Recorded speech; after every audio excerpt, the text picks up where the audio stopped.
नमस्कार दोस्तों, आपका स्वागत है आपके अपने YouTube चैनल पर। तो चलिए शुरू करते हैं आज की बहुत ही ज्ञानवर्धक, रोचक और मनोरंजक कहानी। प्राचीन समय की बात है। विजयगढ़ नामक एक राज्य था जहां पर महेंद्र प्रताप सिंह नाम के राजा राज किया करते थे। विजयगढ़ के महाराज महेंद्र प्रताप सिंह बहुत ही प्रभावशाली व्यक्तित्व के मालिक थे। शिकार करना उनका शौक था। उनकी 3 रानियां थीं। उन तीनों में से सबसे छोटी रानी का नाम चीकू रानी था। उसके नाम को लेकर महाराज अक्सर उसका मजाक उड़ाया करते थे, लेकिन इसके साथ भी यह भी सच्चाई थी कि महाराज सबसे ज़्यादा प्रेम भी उसी रानी से करते थे। यह बात चीकू रानी से भी छिपी नहीं थी। वह भी महाराज से बहुत प्रेम करती थी। चीकू रानी दूसरी रानियों से बिल्कुल अलग थी। उसका कद छोटा था, जो शायद 5 फुट के करीब होगा, किंतु चीकू रानी का व्यक्तित्व कुछ कम नहीं था। महाराज तीनों रानियों में सबसे ज़्यादा महत्व चीकू रानी को ही देते थे। दूसरी रानियों को यह बात अच्छी नहीं लगती थी, इसलिए वह इस बात से खपा भी रहती थी और कभी कभी तो चिढ़ भी जाती थी। दोनों बड़ी रानियां अक्सर यह सोचती थी कि इस छोटी रानी में ऐसी क्या खास बात है जो महाराज इसको इतना महत्व देते हैं। इसकी लंबाई भी कम है और सुंदरता में भी यह हमसे सुंदर नहीं है। वह दोनों अक्सर यह सोचकर भी दुखी होती रहती थी कि यह छोटी चीकू रानी महाराज के जीवन में हमसे बाद में आई है, फिर भी महाराज इसको इतना महत्व क्यों देते हैं। चीकू रानी में कुछ खास विशेषताएं थी जिनके बारे में दोनों बड़ी रानियों को मालूम नहीं था। यह राज सिर्फ महाराज को ही पता था। महाराज के जीवन में चीकू रानी का आना भी एक रहस्य ही था। उसके पीछे भी एक कहानी है। एक बार महाराज शिकार के लिए जंगल में गए हुए थे। काफ़ी देर इधर उधर घूमने के बाद भी जब उन्हें शिकार नहीं मिला तो उन्होंने जंगल के और भीतर जाने के बारे में सोचा और वह घने जंगल में काफ़ी अंदर तक चले गए। उनके साथ उनके कुछ सैनिक भी थे। अचानक उन्हें वहाँ पर अपने सामने एक शेर दिखाई दिया। महाराज सावधान होकर शेर पर वार करने की तैयारी करने लगे। वह अपने शिकार पर वार करने ही वाले थे कि तभी पीछे से दूसरे शेर ने उन पर हमला कर दिया। उन्हें संभलने का मौका भी नहीं मिला था। अचानक हुए इस हमले को उनके साथ वाले सैनिक भी देखते ही रह गए। राजा के सैनिक अभी सोच ही रहे थे कि क्या किया जाए कि तभी दूर से एक हंसिया हवा में घूमता हुआ आया और आकर सीधा हमला करने वाले शेर की गर्दन पर लगा। हंसिया के इस वार से वह शेर वही ढेर हो गया। अचानक हुई इस घटना को देखकर महाराज और उसके सभी सैनिक चौंक गए कि यह क्या हुआ और कैसे हुआ। उन्होंने उस तरफ देखा, धड़ से वह हंसिया आया था। उधर देखते ही सबको एक सफ़ेद घोड़े की पीठ पर बैठी एक युवती दिखाई दी। उस युवती ने ही अचानक वहां पर आकर शेर से महाराज की जान बचाई थी। वह युवती महाराज के करीब आ गई। उसे देखकर महाराज ने उसका धन्यवाद करते हुए कहा, आज आपने इस शेर से मेरी जान बचाई है। महाराज ने उस युवती से कहा, हे देवी, आपने हमारी जान बचाकर हम पर और हमारी प्रजा पर बहुत बड़ा एहसान किया है। हम आपके ऋणी हो गए हैं। हे देवी, हम आपका यह ऋण उतारना चाहते हैं। इस उपकार के बदले आप हमसे कुछ भी मांग सकती हो। महाराज की बात सुनकर वह युवती सोच में पड़ गई। कुछ देर सोचने के बाद वह युवती बोली, महाराज, यदि आप सच में मुझे कुछ देना ही चाहते हैं तो मैं चाहती हूँ कि आप मुझे यह 3 वचन दें। महाराज, यदि आप मुझे 3 वचन देने के लिए तैयार हैं तो मैं मांगूं। महाराज कहते हैं, ठीक है। 3 वचन दिए, अब मांगो, तुम क्या मांगना चाहती हो। युवती बोली, महाराज, आप अपने दिए हुए वचन से मुकर तो नहीं जाएंगे। महाराज को उस युवती की कहीं बात अच्छी नहीं लगी। वह उस युवती से कहते हैं, हे देवी, हमारे दिए वचन पर भरोसा ना करके ऐसी नादानी कोई और करता तो हम उसे कभी क्षमा ना करते, लेकिन आपने हमारी जान बचाई है, इसलिए हम आपको आपकी इस गलती के लिए क्षमा करते हैं और हम वचन देते हैं। महाराज की यह बात सुनकर वह युवती कहती है कि महाराज, पहले आप थोड़ी देर के लिए अपने सैनिकों को हम दोनों से दूर भेज दीजिए। मैं चाहती हूँ कि हमारा यह वार्तालाप हम दोनों के बीच में ही रहे और इनमें से कोई भी हमारा वार्तालाप ना सुन सके। महाराज ने कहा ठीक है देवी। यह कहने के बाद महाराज ने अपने सैनिकों के वहां से दूर जाने के लिए इशारा किया और सभी सैनिक अपने महाराज के इशारे को समझते ही तुरंत वहां से हटकर कुछ दूरी पर चले गए। इसके बाद महाराज उस युवती से बोले, अब तुम जो भी मांगना चाहती हो मांग सकती हो। आप जो भी मांगेंगी हम निश्चित ही देंगे। वह युवती बोली, महाराज मेरा नाम चीकू है और मुझे खाने में चीकू बहुत पसंद है, इसलिए महाराज मेरी पहली मांग है कि आपको मेरे लिए अपने राज्य में एक चीकू का बाग लगवाना होगा। महाराज ने कहा ठीक है, मुझे तुम्हारी यह पहली मांग स्वीकार है। मेरे राज्य में तुम्हारे लिए चीकू का एक बाग बहुत जल्दी ही लगवा दिया जाएगा। वह युवती फिर बोली, महाराज मेरी दूसरी मांग है कि आपको मुझसे विवाह करना होगा और मेरी तीसरी और अंतिम मांग है, आप मुझसे कभी भी मेरे परिवार के विषय में कुछ भी नहीं पूछेंगे। उस युवती की विवाह की दूसरी मांग सुनकर महाराज को उस पर क्रोध तो बहुत आया, लेकिन अपने दिए गए वचन में बंधे होने के कारण वह कुछ नहीं बोले। महाराज ने युवती की तरफ देखा, फिर उन्होंने शांत मन से कुछ पल के लिए सोचा तो उनके मन में यही बात आई कि इस युवती से विवाह करने में कोई बुराई तो नहीं है। युवती सुंदर है, अच्छे लंबे कद की है और समझदार भी लगती है। वैसे भी राजघरानों में तो अनेक विवाह करने का प्रचलन भी होता है। इस प्रकार सोचकर महाराज युवती से कहते हैं कि हम अपने दिए वचन अवश्य पूरी करेंगे और उसकी सभी मांगे मानी जाएंगी। राजा अपने सैनिकों को बुलाते हैं और कहते हैं कि हम इस युवती से यहीं पर विवाह करने के बाद ही वापस राजमहल में जाएंगे। हमारे और इस युवती के विवाह की तैयारी की जाए। महाराज के मुख से विवाह की बात सुनकर उनके साथ आए सभी सैनिक हैरान रह जाते हैं। वह कभी महाराज की तरफ देखते हैं तो कभी उस पास खड़ी युवती की तरफ देखते हैं। सभी सैनिक यह सोचकर आश्चर्यचकित थे कि महाराज ऐसा क्यों कर रहे हैं। यह साधारण सी दिखने वाली युवती, जिसका कद भी इतना छोटा है और देखने में भी ज़्यादा सुंदर नहीं है, वह युवती महाराज से शादी करने के योग्य तो बिल्कुल भी नहीं है। यह कैसा अजीब रहस्य था। एक ही युवती महाराज और उनके सैनिकों को अलग अलग रूप में कैसे नजर आ रही थी। जो युवती सैनिकों को साधारण दिख रही थी, वही युवती महाराज को बहुत सुंदर दिख रही थी। अब सैनिकों को महाराज का आदेश तो मानना ही था, इसलिए जंगल में ही विवाह की तैयारी की गई और महाराज वही जंगल में उस युवती से विवाह कर लेते हैं। विवाह करने के बाद महाराज अपने राज्य की तरफ प्रस्थान करते हैं। जब महाराज सैनिकों सहित अपनी नई रानी को लेकर अपने राजमहल के नज़दीक पहुंचते हैं तो सैनिकों द्वारा राजमहल में खबर दी जाती है ताकि दोनों बड़ी रानियां नई रानी का स्वागत कर सके। महाराज की दोनों रानियां नई रानी के बारे में सूचना पाकर हैरान हो जाती हैं।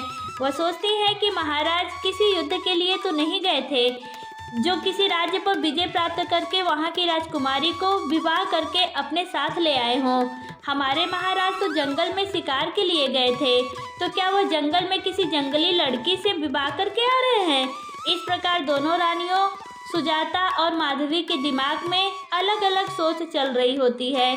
उनके मन में अलग ही विचार चल रहे होते हैं कि पता नहीं जंगल से आने वाली यह जंगली रानी कैसी होगी। शायद वो बहुत अधिक सुंदर रही होगी, तभी महाराज ने उससे शादी की होगी। यदि वो बहुत ही सुंदर और गुणवान होगी तो हो सकता है कि महाराज केवल उसी के होकर रह जाए और इस राजमहल में हमारा मान सम्मान कम हो जाए।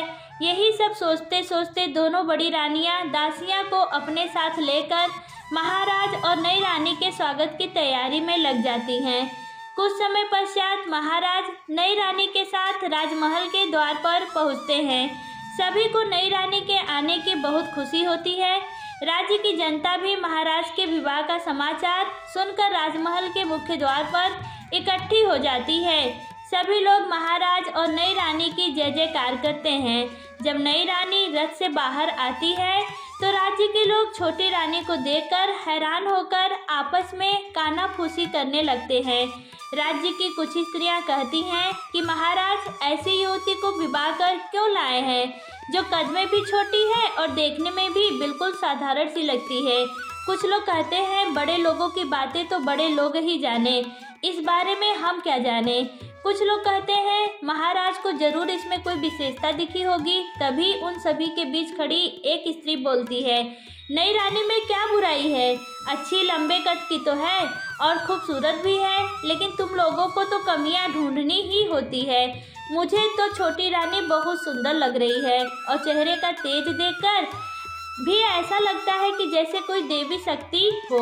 ऐसे ही भीड़ में खड़े एक दो पुरुष बोलते हैं, ना जाने सबको क्या हो गया है, हमारी नई रानी इतनी सुंदर है, चेहरे पर इतना तेज है, क्या इन सबको दिखाई नहीं दे रहा है? अजीब रहस्य था कि चीकू रानी ज्यादातर लोग को नाटी साधारण दिख रही थी, वही कुछ लोगों को अत्यधिक रूपवती और तेज दिखाई दे रही थी। राजमहल के मुख्य द्वार पर आरती का थाल सजाए हुए स्वागत के लिए तैयार खड़ी दोनों बड़ी रानियां भी जब नई रानी चीकू रानी को देखती हैं तो आश्चर्य में उनकी आंखें खुली की खुली रह जाती है। ना चाहते हुए भी उनके मुंह से निकल जाती है कि क्या महाराज की मति मारी गई थी, जो महाराज इस नाट्य कद की और साधारण सी दिखने वाली युवती को ब्याह कर लाए हैं। दोनों आपस में बोलती हैं, हाय हाय, यह महाराज को क्या हुआ? पता नहीं इस युवती में महाराज को ऐसा क्या दिखाई दिया कि उन्होंने इससे विवाह कर लिया। पता नहीं हमारे महाराज ने ऐसा क्यों किया। लेकिन तभी उनके मन में चल रहे विचार बदल जाते हैं और वह सोचती है कि हमारे लिए तो यह अच्छा ही है, हम तो उससे ज़्यादा रूपवती हैं, इसलिए महाराज उसकी ओर ज़्यादा ध्यान ना देकर हमें ही महत्व देंगे। हो सकता है महाराज ने इस नाटी पर किसी प्रकार का उपकार करने के लिए इससे विवाह किया हो। ऐसा सोचकर वह दोनों रानियां खुश हो जाती हैं और खुशी खुशी महाराज और नई रानी का स्वागत करती हैं। इसके बाद महाराज उन दोनों रानियों से नई छोटी रानी का परिचय करवाते हैं। वह चीकू रानी को बड़ी रानी सुजाता और दूसरी मझली रानी माधुरी के बारे में बताते हैं और उसके बाद महाराज उन दोनों बड़ी रानियों को नई रानी के बारे में बताते हुए कहते हैं, किया है आप दोनों से छोटी रानी चीकू। रानी, यह चीकू बहुत बहादुर हैं। आज इन्होंने एक शेर से हमारी जान बचाई है। तभी चीकू रानी दोनों बड़ी रानियों के चरण स्पर्श करने के लिए नीचे झुकती है। वह जैसे ही बड़ी रानी सुजाता के चरण स्पर्श करती है, वैसे ही रानी सुजाता को एक झटका सा लगता है। वह अजीब सी नज़रों से चीकू रानी की तरफ देखती है। चीकू रानी के मुख पर एक शांत सी मुस्कान आ जाती है। इसके बाद चीकू रानी दूसरी मछली रानी माधवी के चरण स्पर्श करती है तो रानी माधवी के साथ भी कुछ वैसा ही होता है जो रानी सुजाता के साथ हुआ था। तब भी चीकू रानी के मुख पर एक शांत सी मुस्कान होती है। जब कार्यक्रम हो जाने के पश्चात चीकू रानी को राजमहल के अंदर उनके कक्ष तक ले जाया जाता है। कक्ष में जाने से पहले महाराज चीकू रानी को उस कक्ष में लेकर जाते हैं जहां बड़े महाराज और राजमाता के चित्र लगे हुए थे। महाराज उनके सामने हाथ जोड़कर कहते हैं, पिताश्री, माताश्री, यह आपकी नई वधू चीकू है, इन्हें अपना आशीर्वाद दे, इन्होंने ही आज हमारी जान बचाई है। चीकू रानी बड़े महाराज और राजमाता के चित्र में चरण छूती है। वह जैसे ही चरण छूकर चित्र की तरफ देखती है तो राजमाता और बड़े महाराज की आंखों में आंसू नजर आते हैं। देखते ही देखते वह आंसू टपक कर छोटे महाराज के हाथ पर गिरते हैं। महाराज चौंक जाते हैं कि उनके हाथ पर यह 2 बूंद पानी कहाँ से टपका। इधर चीकू रानी राजमाता और बड़े महाराज के चित्र की आंखों में देखते हुए मानो उनको कोई आश्वासन दे रही हो कि राजमाता, पिताजी, महाराज, अब मैं आ गई हूँ, अब कुछ अनिष्ट नहीं हो सकता और जो अनिष्ट भूतकाल में हुआ है उसका हिसाब भी अनिष्ट करने वालों को चुकाना होगा। आपकी यह बेटी आपको वचन देती है। महाराज चीकू रानी से कहते हैं, चीकू रानी, यह मेरी बदकिस्मती ही है कि हमारी राजमाता और पिताजी महाराज हमें इतनी जल्दी इस संसार में अकेला छोड़कर चले गए। अभी तो हमें उन दोनों की बहुत ज़रूरत थी। उन दोनों के जाने के बाद अब हमारा मार्गदर्शन करने वाला कोई भी नहीं है। चीकू रानी कहती है कि महाराज उदास मत होएं, एक दिन सबको संसार को छोड़कर जाना ही है। कोई जल्दी जाता है और कोई देर से जाता है, लेकिन यह बात ठीक है कि आपको राजमाता और पिताजी महाराज की आकस्मिक मृत्यु होने के कारण अधिक दुख हो रहा है। महाराज हैरानी के साथ चीकू रानी की तरफ देखते हुए पूछते हैं कि चीकू रानी, आपको यह कैसे पता कि राजमाता और पिताजी महाराज की आकस्मिक मृत्यु हुई थी? चीकू रानी सकपका जाती है और महाराज से बोलती है, महाराज आपने बोला कि राजमाता और पिताजी महाराज हमें इतनी जल्दी छोड़कर चले गए, तो बस मैंने उसी से यह अनुमान लगाया है। इसके बाद दासियों चीकू रानी को उनके कक्ष में ले जाती हैं। छोटी रानी के साथ जो दासियां हैं वह भी लगभग छोटी रानी की ही आयु की हैं। वह दासियां भी आपस में कानाफूसी कर रही हैं कि नई रानी कद की इतनी छोटी हैं, देखने में भी साधारण है और हमसे ही मिलती जुलती हैं। महाराज को इनमें क्या पसंद आया? उन दासियों की बातें चीकू रानी के कानों में पड़ रही थी, जिन्हें सुनकर चीकू रानी मंद मंद मुस्कुरा रही थी। उनका दासियों चीकू रानी को उनके कक्ष में के अंदर तक छोड़कर वापस कक्ष के बाहर चली जाती हैं। वहाँ पर भी एक दासी होती है, वह भी लगभग चीकू रानी की हम उम्र होगी। वह चीकू रानी का अभिवादन करती हुई कहती है, छोटी रानी जी, आप तो बहुत सुंदर हैं, बड़ी रानियों से भी सुंदर। चीकू रानी दासी को बोलती है, तुम भी तो सुंदर हो, कहीं तुम्हारा नाम सुनैना तो नहीं है? रानी की यह बात सुनकर वह दासी शर्मा जाती है और फिर बोलती है, अरे नहीं छोटी रानी जी, मैं सुंदर कहाँ हूँ, भला गरीब लोग भी कहीं सुंदर होते हैं? चीकू रानी कहती है, क्या क्यों गरीब लोग सुंदर नहीं होते हैं क्या? जिसका मन सुंदर हो उसका तन भी सुंदर होता है। मन की सुंदरता सबको दिखाई नहीं देती है, सब तन की सुंदरता को देखते हैं। दासी कहती है, अरे वाह छोटी रानी जी, आप तो बहुत अच्छी हैं और बातें भी बहुत अच्छी करती हैं। मैं खुशकिस्मत हूँ जो मुझे आपकी सेवा करने का मौका मिल रहा है। चीकू रानी उससे पूछती हैं, अच्छा यह बता तेरा नाम क्या है? अपना नाम बताते हुए दासी कहती है, छोटी रानी जी, मेरा नाम उषा है। चीकू रानी उससे कहती हैं, बहुत सुंदर नाम है, बिल्कुल तेरे जैसा। छोटी रानी की यह बात सुनकर उषा शर्मा जाती है। दासी उषा को चीकू रानी के कक्ष की साफ सफाई के लिए लगाया गया। चीकू रानी को राजमहल में आए अभी कुछ ही दिन हुए थे कि एक दिन उनके सेनापति ने आकर महाराज को सूचना दी कि महाराज, इस हमारे पूरे राज्य में फसल बहुत अच्छी पैदा हुई है। फसल अच्छी होने के कारण लगान समय पर और पिछले सालों से ज़्यादा मिला है।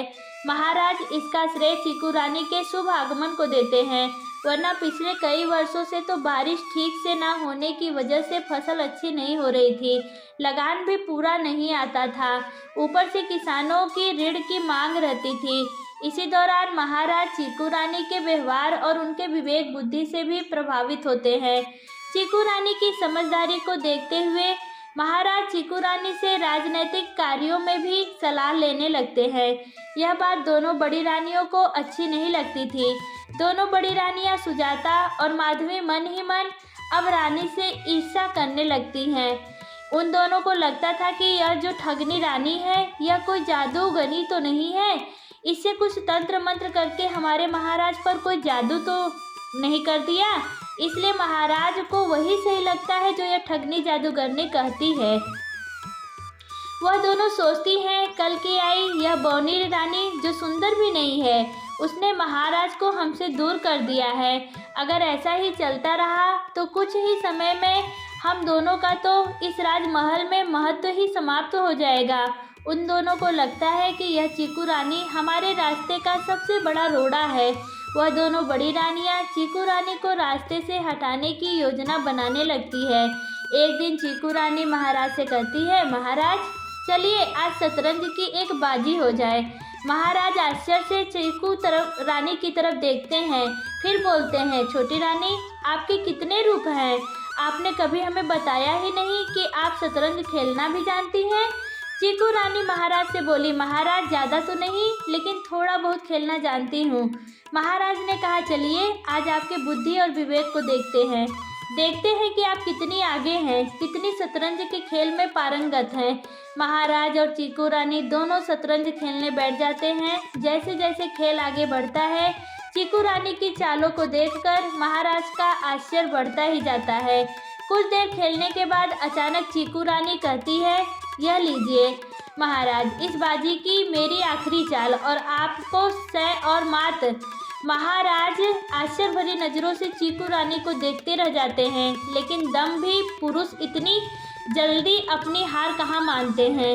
अपने आप को ज़्यादा पारंगत बताने के लिए वह अहंकार में कहते हैं कि छोटी रानी, वह तो अनेकों परेशानियों के कारण मेरा ध्यान भटक गया था, अन्यथा शतरंज में कोई हमें हरा दे यह मुमकिन नहीं है। महाराज कहते हैं कि रानी शतरंज की एक बाजी और खेलते हैं। छोटी रानी कहती है, महाराज आप एक बार फिर से सोच लीजिए। महाराज कहते हैं, रानी हमने सोच लिया, यह बाजी निश्चित ही हम जीतेंगे। रानी ने उन्हें शुभकामनाएं देते हुए बोला, महाराज ईश्वर आपकी इच्छा अवश्य पूरी करेंगे। शतरंज की पहली चाल चीकू रानी चलती है, फिर दूसरी चाल महाराज चलते हैं।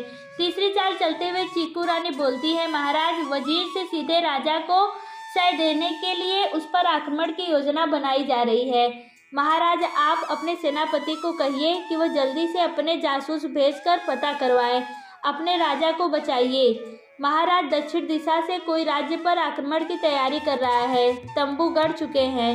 इस प्रकार चीकू रानी बोलती जा रही थी। राजा उसकी बातों को सुन रहे थे, लेकिन वह समझ नहीं पा रहे थे कि वह क्या कह रही है या वह क्या कहना चाहती है। महाराज चीकू रानी से बोलते हैं, छोटी रानी शतरंज के बीच में यह बात कहाँ से आ गई। चीकू रानी कहती है, महाराज यह सब छोड़िए, आप अपने सेनापति को तुरंत आदेश दीजिए। छोटी रानी के कहे अनुसार महाराज सेनापति को बुलाते हैं और अपने राज्य की दक्षिण दिशा की ओर किसी को भेजकर हालात पता करने का आदेश देते हैं। महाराज उसे कहते हैं कि किसी को अपने राज्य की दक्षिण दिशा की ओर भेजकर वहाँ के हालात पता किए जाएं। हम जानना चाहते हैं कि दक्षिण दिशा की तरफ कैसे हालात हैं। यदि कोई दुश्मन हमारे राज्य पर आक्रमण करने की कोशिश कर रहा है तो वह कौन दुष्ट है। महाराज के आदेश को मानते हुए सेनापति कुछ सैनिकों को दक्षिण दिशा में हालात पता करने के लिए भेज देता है। कुछ समय बाद सैनिक लौटकर सेनापति को सूचना देते हैं कि दक्षिण दिशा की सीमा पर दूसरे राज्य की सेना ने पड़ाव डाला हुआ है। उनकी गतिविधियां कुछ सही नहीं लग रही हैं। दक्षिण दिशा से वापस लौटे सैनिकों ने बताया कि हमें उनसे सतर्क रहने की आवश्यकता है। सेनापति यह सारी सूचना महाराज तक पहुंचाता है।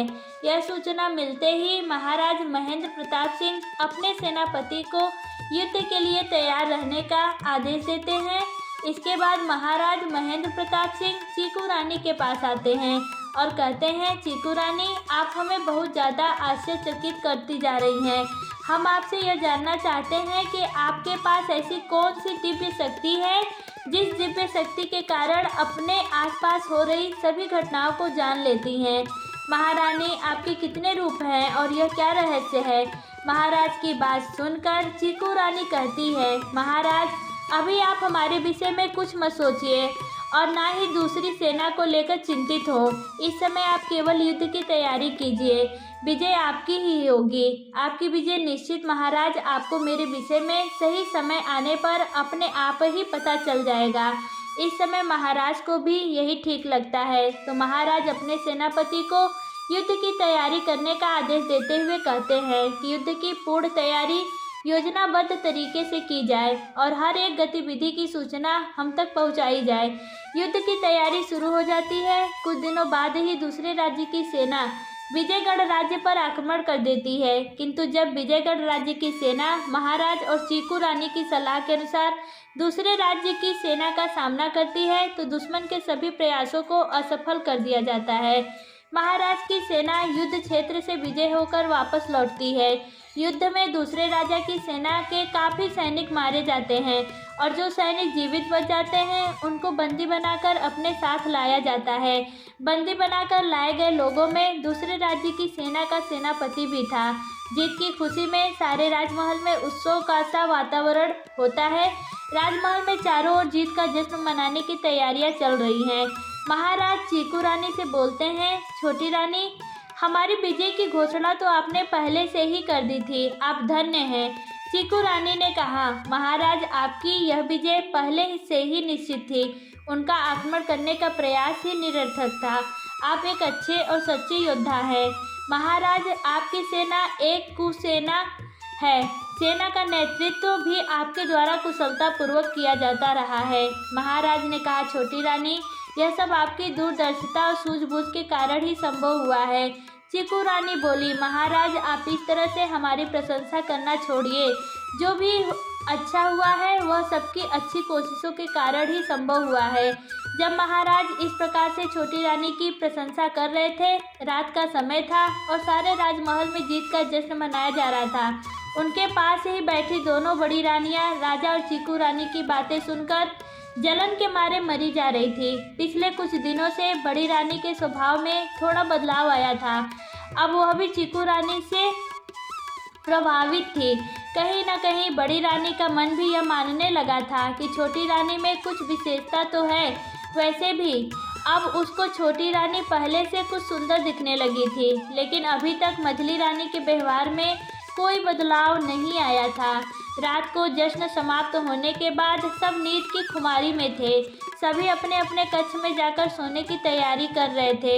आज महाराज चीकू रानी के कक्ष में ही सो चुके थे, किंतु चीकू रानी को अभी नींद नहीं आई थी, इसलिए वह जाग रही थी। तभी अचानक चीकू रानी को बाहर से कुछ आवाज़ सुनाई दी और उसे ऐसा लगा कि जैसे वह किसी के कदमों की आहट की आवाज़ है।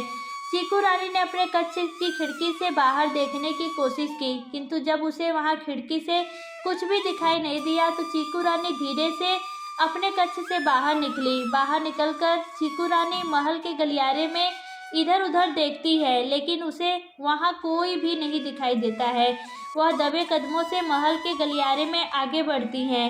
तभी उसे फिर से आवाज़ सुनाई देती है। इस बार जब चीकू रानी पीछे मुड़कर देखती है तो उसे ऐसा लगता है कि जैसे मझली रानी के कक्ष से कोई बाहर निकल रहा है। ध्यान से देखने पर वह साए को पहचान लेती है।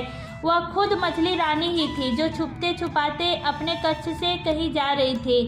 अब चीकू रानी सोचती है कि यह तो मछली रानी है, किंतु मछली रानी इतनी रात को सन्नाटे में इस तरह छुपते छुपाते कहाँ जा रही है। वह देखती है कि मछली रानी महल के गलियारे से होती हुई बगीचे की तरफ जाती हैं। चीकू रानी भी दबे पांव मछली रानी का पीछा करने लगती है। तभी बगीचे में चीकू रानी को कुछ दूरी पर सेनापति दिखाई देता है।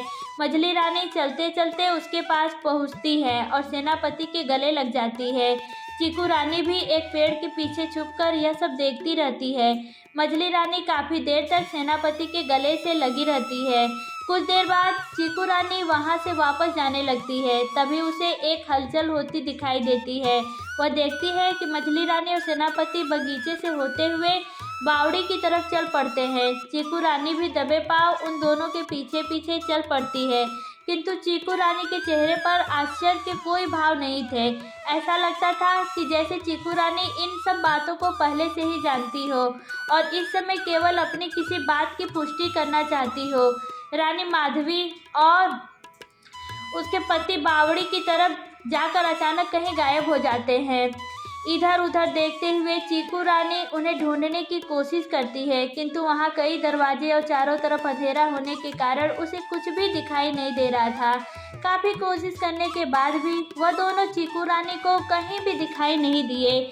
चांद की हल्की सी चांदनी में चीकू रानी को वहां कई दरवाजे तो दिख रहे थे, किंतु दीवारों और पेड़ों की परछाई के कारण रानी माधवी और सेनापति कौन से दरवाजे के अंदर गए हैं, चीकू रानी को यह पता नहीं चल सका। चीकू रानी सोचती है कोई बात नहीं, राजमाता ने मुझे जो बताया हुआ है उसके बारे में आज नहीं तो कल पुष्टि हो ही जाएगी।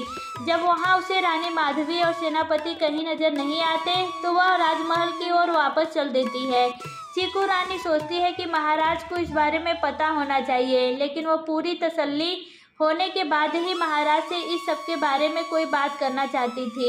यही सोचते हुए चीकू रानी अपने कक्ष में वापस आकर सोने का प्रयास करती है, लेकिन उसे नींद नहीं आती। तभी वह पास में ही गहरी नींद में सोए हुए महाराज की ओर देखती है। चीकू रानी पास में सोते हुए महाराज की ओर देखते हुए सोचती है कि महाराज आप कितने निष्कपट और निश्चल हैं। महाराज आप कभी भी किसी का अहित नहीं कर सकते हैं और ना ही आपने अपने इस जीवन में अभी तक किसी का कोई भी अहित किया है।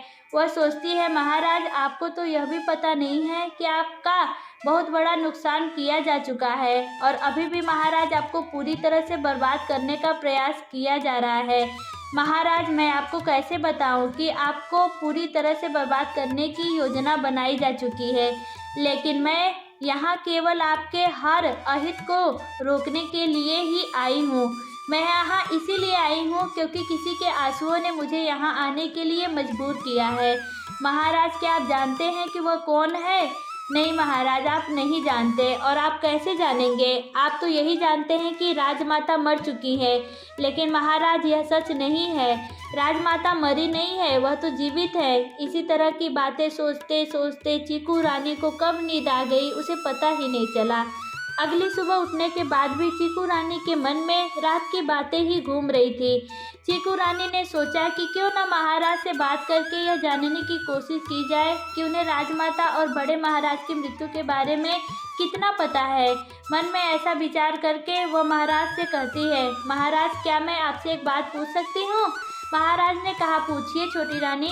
रानी कहती है, महाराज, मैं यह जानना चाहती हूँ कि पिताजी महाराज की मृत्यु कैसे हुई थी। उसकी बात सुनकर महाराज उदास होकर कुछ सोचने लगते हैं और फिर कहते हैं, हाँ छोटी रानी, आज हम आपको बताते हैं कि उनकी मृत्यु हुई थी। छोटी रानी, पिताजी महाराज ने हमें बचपन से ही बहुत प्यार दिया था। हमें कभी भी किसी भी चीज़ की कमी महसूस नहीं होने दी। हमारे लिए हमारी दुनिया वही थी। वह चाहते थे कि मैं जल्दी से जल्दी राज्य का कार्यभार संभाल लूँ। जैसे ही उन्हें लगा कि मैं इस योग्य हो गया हूँ, तभी पिताजी महाराज ने मेरी शादी कर दी और राज्य का सारा कार्यभार मुझे सौंप दिया। राज्य का कार्यभार मुझे सौंपने के बाद वह अपने आप को काफ़ी आज़ाद महसूस कर रहे थे। अब उनके पास करने के लिए कोई खास कार्य नहीं था। सब कुछ ठीक ठाक चल रहा था। पिताजी महाराज को शिकार का बहुत शौक था। राज्य का कार्यभार संभालते हुए भी महाराज अक्सर के लिए जाते थे, लेकिन राज्य के कार्यभार से मुक्त होने के पश्चात पिताजी महाराज शिकार पर और अधिक जाने लगे।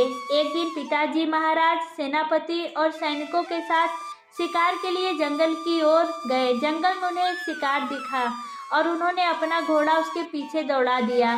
सैनिक भी उनके साथ थे, लेकिन सिर के पीछे घोड़ा दौड़ते हुए वह सैनिकों से काफ़ी दूर निकल गए। जंगल बहुत घना होने के कारण उनके सैनिक यह नहीं जान पाए कि पिताजी महाराज किस दिशा में गए हैं, इसलिए उनके सैनिक पीछे ही एक स्थान पर रुक गए। जब कुछ देर तक महाराज वापस नहीं आए तो सैनिकों ने उन्हें तलाश करना शुरू किया, लेकिन महाराज उन्हें कहीं भी दिखाई नहीं दिए। उनकी तलाश करते करते सैनिकों को शाम हो गई। इसके बाद रात में काफ़ी अंधेरा होने के कारण घने जंगल में महाराज को तलाश करना कठिन हो रहा था। इसलिए सेनापति और सैनिकों ने वही जंगल के बाहर डेरा डाल दिया ताकि अगले दिन सुबह से ही पिताजी महाराज की तलाश की जा सके। अगली सुबह फिर से पिताजी महाराज की तलाश शुरू हुई। काफ़ी तलाश करने के पश्चात उनके सैनिकों को जंगल में एक शव मिला। उस शव की स्थिति अत्यधिक भयानक थी। जंगली जानवरों ने उनके शव को छत विछत कर दिया था। उसकी पहचान होना बहुत ही कठिन था, किंतु उस शव पर मिले हुए वस्त्र बिल्कुल वैसे ही थे जैसे वस्त्र पिताजी महाराज ने पिछले दिन शिकार पर जाते समय पहन रखे थे। उनके हाथ में महाराज की खानदानी पहचान वाली एक मुद्रिका थी। यह सब देखकर हम सब इस निर्णय पर पहुँचे कि यह सिर्फ पिताजी महाराज का ही है, जिन पर किसी जंगली जानवरों ने हमला करके उन्हें मार डाला है। इसके बाद पिताजी महाराज का शव राज्य में लाया गया तथा उनका अंतिम संस्कार किया गया। हम तो बिल्कुल टूट गए थे। पिताजी महाराज के देहांत के पश्चात ऐसा लग रहा था कि जैसे हम सब अनाथ हो गए हों। राज्य के किसी भी कार्य में हमारा मन नहीं लगता था। कुछ दिनों बाद राजमाता ने हमें अपने पास बुलाया और समझाया कि पुत्र, आप एक राजा हैं और राजा के ऊपर बहुत से दायित्व होते हैं। यदि आप स्वयं हर समय दुख में डूबे रहेंगे तो इस राज्य की प्रजा का क्या होगा और हमारा क्या होगा।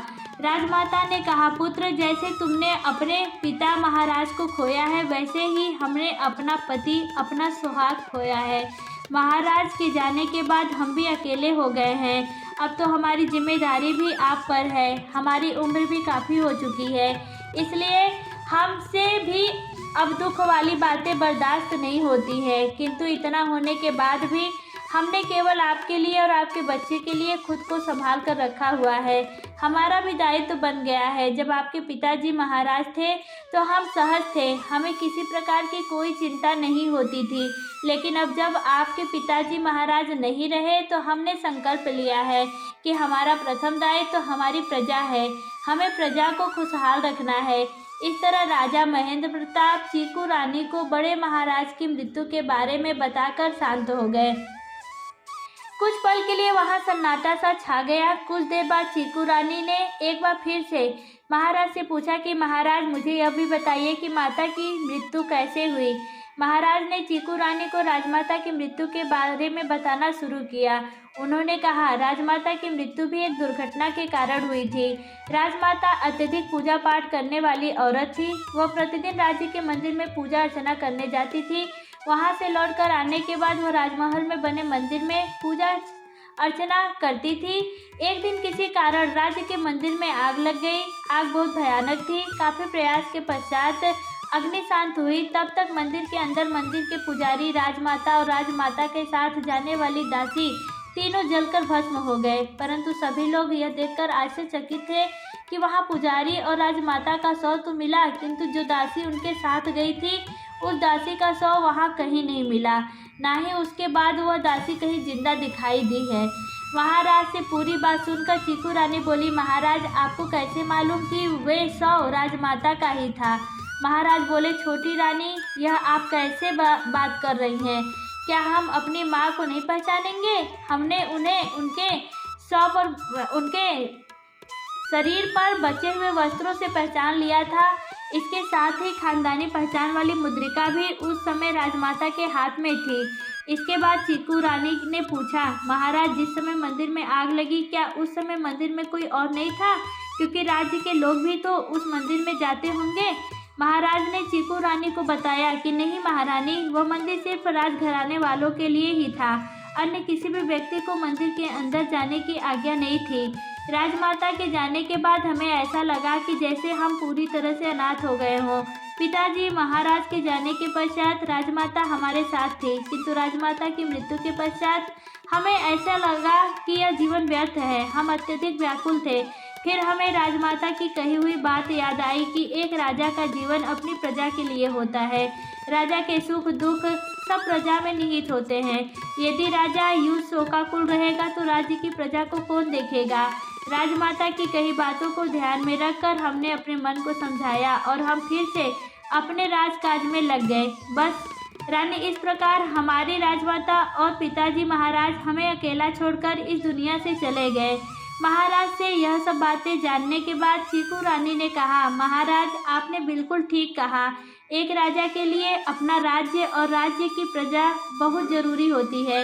महाराज, क्या आपको याद है कि आपने हमें एक वचन दिया था कि आप हमारे लिए एक चीकू का बगीचा बनवाए? महाराज, अब तो हमें यहाँ आए हुए काफ़ी समय हो गया है। इतने समय में हमारा चीकू का बगीचा तो तैयार हो गया होगा। महाराज ने कहा, हाँ छोटी रानी, हमें अच्छी तरह से याद है और इसके लिए हमने चीकू का विशेष बीज मंगवाया था जिसकी फसल 1 वर्ष में तैयार हो जाती है। किंतु महारानी, मैं आपसे एक बात जानना चाहता हूँ कि आपने यह चीकू का ही बाग क्यों लगवाया, किसी और फल का क्यों नहीं? चीकू रानी मुस्कुराते हुए बोली, महाराज, हमें चीकू बहुत पसंद है। आपने देखा होगा हम इतने समय से इस राजमहल में हैं, हम फलों में ज़्यादा चीकू ही खाते हैं। जब इस तरह बातें करते करते काफ़ी समय बीत गया तो महाराज बोले, चलिए छोटी रानी, बातों में काफ़ी समय चला गया। आप तो जानती ही होंगी कि आज राजकुमार अधिराज प्रताप सिंह अपने गुरुकुल की शिक्षा पूर्ण करके राजमहल में वापस आने वाले हैं।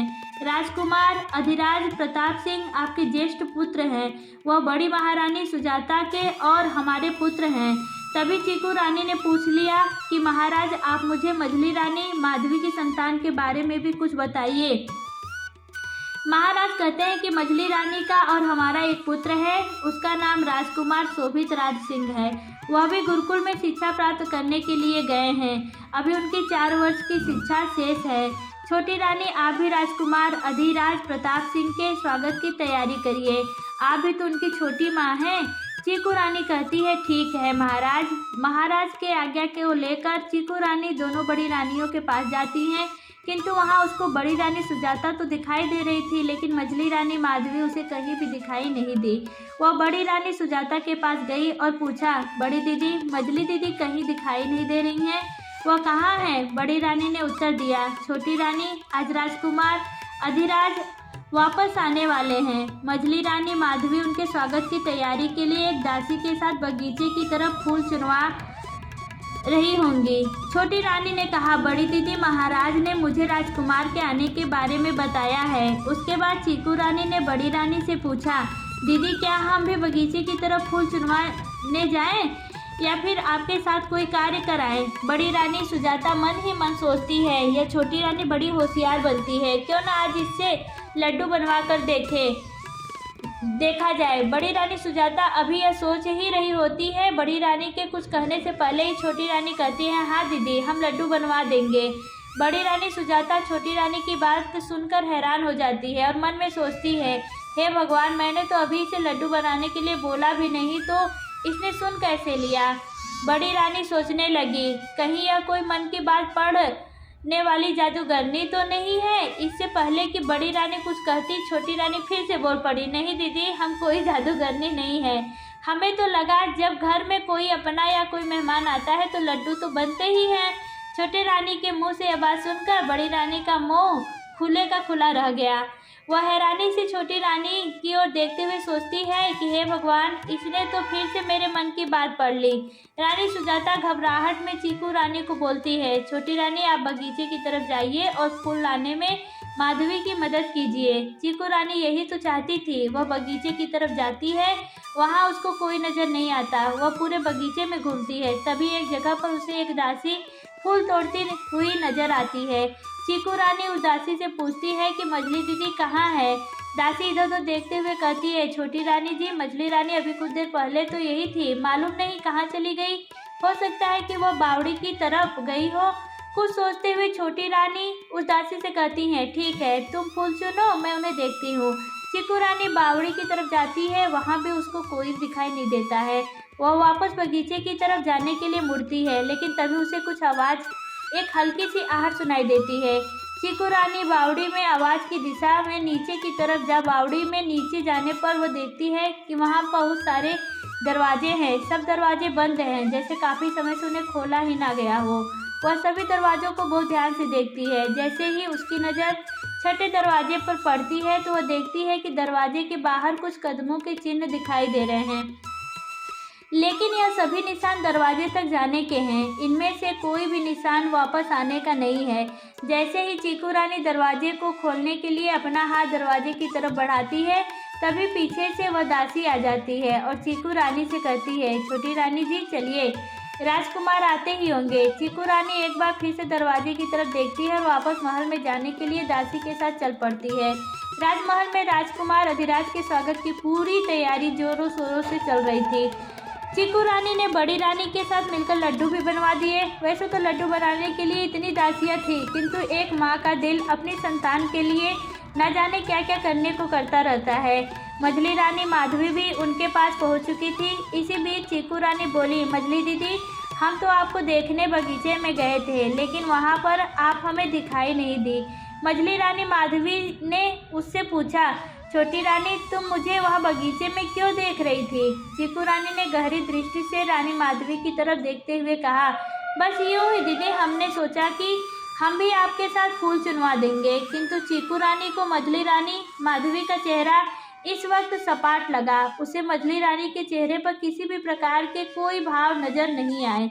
इस प्रकार से उनकी बातें चल ही रही होती हैं, तभी उन्हें बाहर से राजकुमार अधिराज की जय जयकार की आवाज़ सुनाई देने लगती है। जय जयकार की आवाज़ सुनकर बड़ी रानी बोलती है कि मुझे लगता है मेरा पुत्र अधिराज राजमहल में आ गया है। चीकू रानी भी बड़ी रानी की हाँ में हाँ मिलाते हुए कहती हैं, हाँ बड़ी दीदी, राजकुमार अधिराज की जय जयकार हो रही है। तभी चीकू रानी को एक दासी फूलों की टोकरी लेकर आते हुए दिखाई देती है। चीकू रानी ने उस दासी को पहले कभी भी राजमहल में नहीं देखा था। चीकू रानी मन में सोचती है, यह नई दासी कौन है? मैंने इस दासी को राजमहल में पहले कभी नहीं देखा।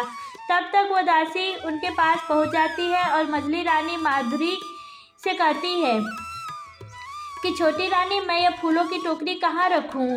रानी माधवी चीकू रानी की ओर इशारा करते हुए कहती है, सुनो, अब मैं छोटी रानी नहीं हूँ, अब छोटी रानी यह है और इनका नाम चीकू रानी है। इनके आने के बाद अब मैं मछली रानी हूँ। सन्नो चीकू रानी की तरफ अजीब सी नज़रों से देखकर अभिवादन करती है। चीकू रानी सन्नो की तरफ गहरी नज़र से देखते हुए मछली रानी से पूछती है, दीदी यह कौन है? मछली रानी माधवी कहती है, छोटी रानी, यह हमारी सेविका सन्नो है। हमारे विवाह के समय यह हमारे मायके से हमारी सेवा के लिए हमारे साथ आई थी। चीकू रानी देखती है कि सन्नो खूबसूरत सेविका है, किंतु यह क्या, इसके मस्तक पर यह काला निशान कैसा है? चीकू रानी सन्नो से पूछती है, सन्नो, यह तुम्हारे माथे पर काला सा क्या लगा हुआ है? सन्नो बोली, छोटी रानी जी, कुछ नहीं, कुछ भी तो नहीं। दोनों रानियां, बड़ी रानी और मझली रानी, भी सन्नो के चेहरे की तरफ देखती हैं और चीकू रानी से बोलती है, छोटी रानी, सन्नो के माथे पर तो कुछ भी नहीं लगा है, सन्नो का मस्तक तो बिल्कुल साफ है। चीकू रानी बोलती है, कुछ नहीं दीदी, पता नहीं क्यों मुझे ऐसा आभास हुआ जैसे सन्नो के मस्तक पर कुछ काला सा लगा हुआ है। सभी बड़ी रानी बोलती है, अच्छा जल्दी चलो, राजकुमार आते होंगे। सभी राजकुमार अधिराज के स्वागत के लिए महल के दरवाजे की तरफ चल देती हैं। राजमहल के द्वार पर पहुंचकर वह देखती है कि महाराज पहले से ही सेवकों के साथ राजकुमार अधिराज की प्रतीक्षा में मुख्य द्वार पर खड़े हुए हैं। तभी सेनापति के रथ के पीछे पीछे राजकुमार का रथ आता हुआ दिखाई देता है। राजकुमार अधिराज को देखकर सभी के चेहरों पर खुशी की लहर दौड़ जाती है। रानी सुजाता अपने पुत्र को गले लगाने के लिए व्याकुल हो उठती है। राजकुमार अधिराज रथ से उतरकर महाराज के चरण स्पर्श करते हुए कहते हैं, पिताश्री प्रणाम। महाराज खुश होकर पुत्र को आशीर्वाद देते हुए कहते हैं, खुश रहो पुत्र, दीर्घायु हो, यश और बल प्राप्त हो। इसके बाद महाराज राजकुमार अधिराज को गले से लगा लेते हैं। बड़े महाराज से मिलने के बाद राजकुमार अधिराज अपनी माता की ओर बढ़ते हैं और फिर आगे बढ़कर अपनी माता महारानी सुजाता के चरण स्पर्श करते हैं। माँ अपने बेटे को गले लगाते हुए कहती है, मेरा पुत्र यशस्वी हो, दीर्घायु हो। माँ अपनी आँख के काजल से राजकुमार अधिराज को नज़र का टीका लगाते हुए बोलती है, मेरे पुत्र को किसी की नज़र न लगे। इसके बाद राजकुमार अधिराज छोटी माता रानी माधवी को प्रणाम करता है। मझली रानी माधवी आशीर्वाद देते हुए बोलती है, पुत्र, अब हम तुम्हारी छोटी माता श्री नहीं है, हमारा ओहदा भी अब ऊंचा हो गया है। राजकुमार अधिराज, अब हम तुम्हारी मझली माता श्री हो गए हैं। रानी माधवी की बात सुनकर राजकुमार अधिराज हैरानी से रानी माधवी की तरफ देखता है।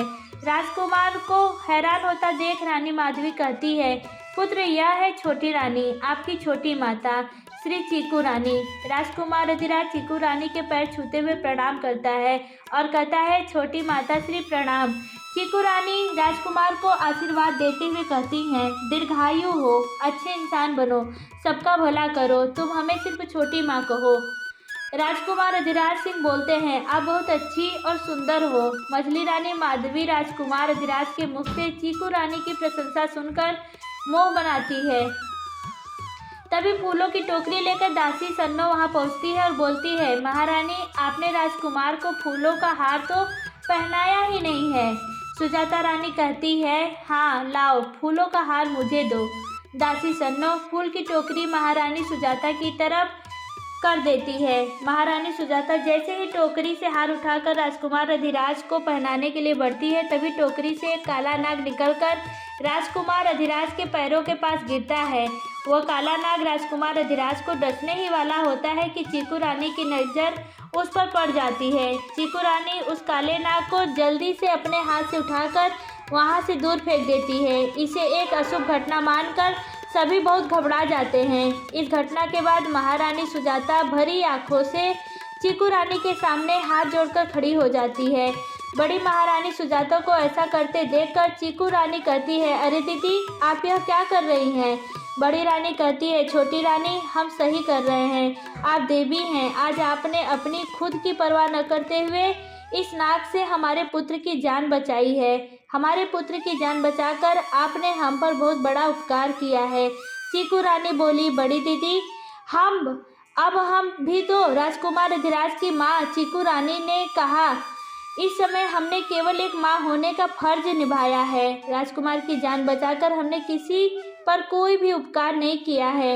महाराज भी प्रशंसा भरी नज़र से चीकू रानी की तरफ देखते हुए कहते हैं, अच्छा अब सभी भीतर चले।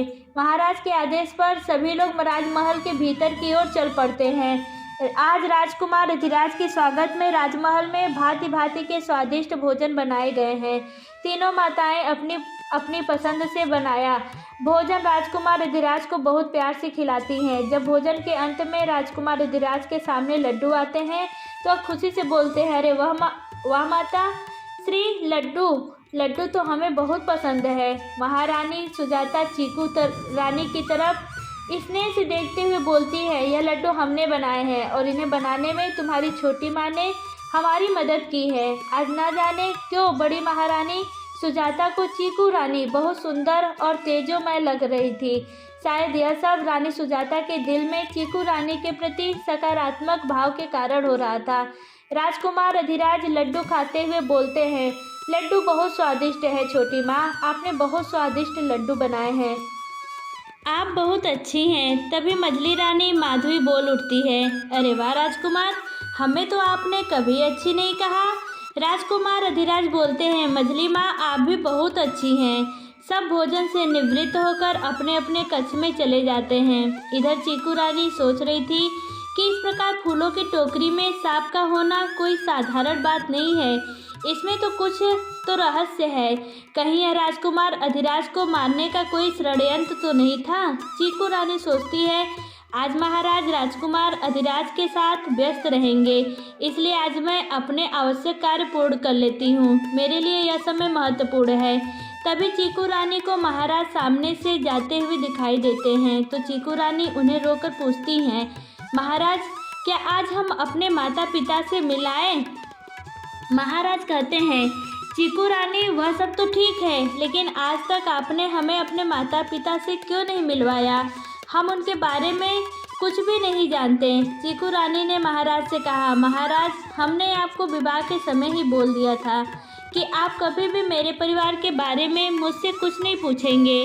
महाराज कहते हैं, महारानी वह सब बातें हमें याद है, किंतु हम यह नहीं समझ पा रहे हैं कि आपने यह शर्त क्यों रखी। महारानी आप हमें अपने माता पिता और परिवार के बारे में कुछ भी क्यों नहीं बताना चाहती? महाराज की बातें सुनकर कुछ पल सोचने के बाद चीकू रानी कहती हैं, महाराज समय आने पर हम स्वयं आपको अपने परिवार के बारे में सब कुछ बता देंगे। महाराज चीकू रानी से कहते हैं, ठीक है छोटी रानी, हमें आप पर पूरा भरोसा है, आप बहुत समझदार हैं। चीकू रानी महाराज से फिर से पूछती हैं, महाराज क्या मैं आज अपने माता से मिलने जा सकती हूँ? महाराज कहते हैं, हाँ छोटी रानी आप जा सकती हैं। क्या आप संध्या तक वापस आ जाएंगी? चीकू रानी उत्तर देते हुए कहती हैं, महाराज हम संध्या तक वापस आने का पूरा प्रयास करेंगे। महाराज से आज्ञा लेकर चीकू रानी अपने माता पिता से मिलने चली जाती हैं। उनके माता पिता जंगल में कुटिया बनाकर रहने वाले भील जाति के मुखिया हैं, किंतु चीकू रानी उनकी अपनी संतान नहीं है। चीकू रानी तो उनको जंगल में बेहोश पड़ी मिली थी, जिसके पीछे भी एक विचित्र कहानी है। जंगल में रहने वाले भील जाति के मुखिया की अपनी कोई संतान नहीं थी, इसलिए उन्होंने चीकू रानी को अपने घर में बेटी बनाकर अपने पास रख लिया। चीकू रानी जंगल में अपने घर अपने माता पिता के पास पहुंच जाती है। चीकू रानी को देखकर उनके माता पिता बहुत खुश होते हैं। अपने माता पिता के घर पहुंचने के बाद वह अपने पिता से पूछती हैं, बाबा अब उनका स्वास्थ्य कैसा है? चीकू रानी के पिता बोलते हैं, पुत्री उनकी सेहत में थोड़ा सुधार तो हो रहा है, अब तो अपनी आँखों को भी खोलने लगी हैं। उनको थोड़ा ही सही लेकिन दिखने भी लगा है और अब तो उन्हें भूख भी लगने लगी है। वह स्वयं उठने का प्रयास भी करती हैं, किंतु वह फल उनके लिए अति आवश्यक है। वह फल यहाँ कम ही मिल पाते हैं। उस फल के कारण ही उनके स्वास्थ्य में इतना सुधार हुआ है, किंतु अब समझ में नहीं आता कि हम उन फलों की व्यवस्था कहाँ से करें। चीकू रानी कहती हैं कि बाबा कुछ समय की बात है और है खूब फल हो जाएंगे, उन फलों की कोई कमी नहीं रहेगी। उन फलों का बगीचा तैयार हो रहा है। चीकू रानी की माँ कहती है, यह तो बहुत अच्छी बात है, हमें तो उनकी बहुत चिंता रहती है क्योंकि उनके कारण ही तू हमें मिली है, वरना हम तो निसंतान ही मर जाते। उनकी बातें सुनकर चीकू रानी कुछ देर चुप रहती है और फिर बोलती है, माँ, मनुष्य की किस्मत में अच्छा हो या बुरा जो लिखा हो वो मिलता ही है। मेरा आपकी बेटी बनना आपकी किस्मत में लिखा था, तो मैं आपके जीवन में आपकी बेटी बनकर किसी न किसी प्रकार से अवश्य ही आती। चीकू रानी बोली, अच्छा माँ, मैं उनसे भी मिल लूँ, मुझे संध्या में वापस जाना है, महाराज ने वापसी के लिए बोला है और आज ही राजकुमार भी आए हैं। चीकू रानी की माँ कहती है, ठीक है बिटिया, तू जाकर उनसे मिल ले, वह भी तुझे देखकर बहुत खुश होंगी। चीकू रानी कुटिया के भीतर जाती है। सामने चारपाई पर साफ सुथरे बिस्तर पर राजमाता लेटी हुई थी। बीमार होने के बावजूद भी उनके चेहरे पर कितना तेज था, वह आज भी बहुत सौम्य नजर आ रही थी। चीकू रानी अंदर जाकर उनको प्रणाम करते हुए कहती है, प्रणाम राजमाता। राजमाता इशारे से चीकू रानी को आशीर्वाद देती हैं। चीकू रानी चारपाई के पास ही बैठ जाती है। उनकी आंखों के कोरों में हल्का सा पानी आ गया। चीकू रानी को देखते ही राजमाता की आंखें भीग गई हैं। चीकू रानी राजमाता से बोलती हैं, राजमाता, आप दुखी ना हो, आपके कष्टों का समय अब पूरा होने वाला है। यह आपसे मेरा वादा है कि आप जल्दी ही अपने राजमहल में वापस जाएंगी। राजमाता के चेहरे पर एक हल्की सी मगर दुख से भरी मुस्कान उभर आती है। चीकू रानी कहती है, राजमाता, आज आपके पुत्र अधिराज सिंह गुरुकुल से वापस आ गए हैं। अब उनको कुछ समय के लिए शस्त्र विद्या सीखने के लिए आचार्य प्रद्युम्न के पास जाना होगा। अधिराज के बारे में सुनकर राजमाता के चेहरे की मुस्कान अब गहरी तथा कम पीड़ा वाली हो जाती है। राजमाता फिर इशारे से चीकू रानी से अपने छोटे पुत्र शोभित राज के बारे में पूछती हैं। चीकू रानी कहती हैं, राजमाता, उनकी शिक्षा पूर्ण होने में अभी समय लगेगा, उनसे तो अभी हम भी नहीं मिले हैं। इसके बाद चीकू रानी राजमाता से पूछती हैं, राजमाता, अब आपका स्वास्थ्य कैसा है? क्या आपको ठीक से भूख लगती है? क्या वैद्य जी आपको देखने के लिए रोजाना आते हैं? राजमाता हाँ में सिर हिलाते हुए धीमी आवाज में बोलती हैं, हाँ पुत्री। इसके बाद चीकू रानी कहती हैं, राजमाता, अब मैं आपकी पुत्र वधू हूँ। राजमाता फिर धीमी आवाज में बोलती हैं, पुत्र वधू भी तो पुत्री ही होती है। राजमाता की आवाज़ बहुत धीरे से निकलती है। चीकू रानी ने कहा, राजमाता, अब आपकी यह पुत्री राजमहल में पहुंच चुकी है और अब सब पर मेरी नज़र है। जिसने भी आपके साथ यह अन्याय किया है, आपकी यह पुत्री उससे आपके ऊपर हुए हर अन्याय का हिसाब लेगी। राजमाता चीकू रानी से पूछती है, मेरा पुत्र महेंद्र प्रताप सिंह कैसा है? चीकू रानी कहती है, राजमाता, आपके पुत्र भी ठीक है। आज महाराज अपने ज्येष्ठ पुत्र के साथ व्यस्त थे, इसीलिए तो मैं उनसे आज्ञा लेकर यहाँ आपसे मिलने आई हूँ। मैं इतने समय से आपसे मिल नहीं पाई थी और मुझे आपका हाल भी जानना था। राजमाता, आप फल आदि ठीक से खाना और ख़ास तौर पर चीकू का फल समय समय पर जरूर खाते रहना। वैद्य जी ने कहा है कि वह फल ही आपको बहुत जल्दी और पूरी तरह से स्वस्थ कर सकता है। राजमाता, आप बिल्कुल भी चिंता ना करना। आप जानती हैं कि चिंता तो चिता समान होती है। राजमाता ने कहा, हाँ पुत्री, मैं जानती हूँ। अभी उनकी बातें चल ही रही थी, तभी वहाँ राजमाता को देखने के लिए वैद्य जी आ जाते हैं। चीकू रानी वैद्य जी को प्रणाम करती है तो वैद्य जी कहते हैं, प्रणाम पुत्री, खुश रहो, सदा सुखी रहो, आपका सुहाग अटल रहे। चीकू रानी वैद्य जी से पूछती है, वैद्य जी, इन्हें पूरी तरह से स्वस्थ होने में अभी कितना समय लगेगा? वैद्य जी कहते हैं, यह ठीक तो हो गई है, किंतु कोई गम, कोई मन की पीड़ा है जो इनको अंदर ही अंदर खाए जा रही है, जो इन्हें पूरी तरह से स्वस्थ नहीं होने दे रही है। चीकू रानी उदास होकर कहती है, वैद्य जी, अपने परिवार से दूर होना ही सबसे बड़ा गम है और सबसे बड़ी पीड़ा है वैद्य जी। वैद्य जी भी चीकू रानी की बात का समर्थन करते हुए कहते हैं, पुत्री, तुम बिल्कुल ठीक कह रही हो। चीकू रानी कहती है, वैद्य जी, हमें जल्दी जाना होगा, आप हमें यह बताएं, कोई और बात तो नहीं है, किसी और चीज़ की आवश्यकता तो नहीं है? वैद्य जी कहते हैं, नहीं पुत्री, बस इनको नियम से यह फल खिलाते रहो, यह जल्दी ही स्वस्थ हो जाएंगी। चीकू रानी कहती हैं, जी वैद्य जी, हम इस बात का पूरा ध्यान रखेंगे। वैद्य जी चीकू रानी से जाने की आज्ञा मांगते हुए कहते हैं, पुत्री अब हम चलते हैं। चीकू रानी वैद्य जी को प्रणाम करती हैं। इसके बाद वैद्य जी वहां से चले जाते हैं। चीकू रानी राजमाता से जल्दी ही उनको राजमहल में वापस ले जाने का वादा करके उनसे विदा लेती है। चीकू रानी कहती है, राजमाता अब हम चलते हैं, आप अपना ख्याल रखना, मैं जल्दी ही फिर से आपसे मिलने आऊँगी। राजमाता धीमी आवाज़ में बोलती हैं, ठीक है पुत्री, तुम भी अपना ख्याल रखना। चीकू रानी अपने माता पिता से आज्ञा लेकर राजमहल में वापस आ जाती हैं। 2 दिन के बाद राजमहल में महाराज अचानक चीकू रानी के कक्ष में प्रवेश करते हुए पूछते हैं, छोटी रानी, आपके माता पिता कैसे हैं? चीकू रानी कहती है, महाराज वह ठीक है।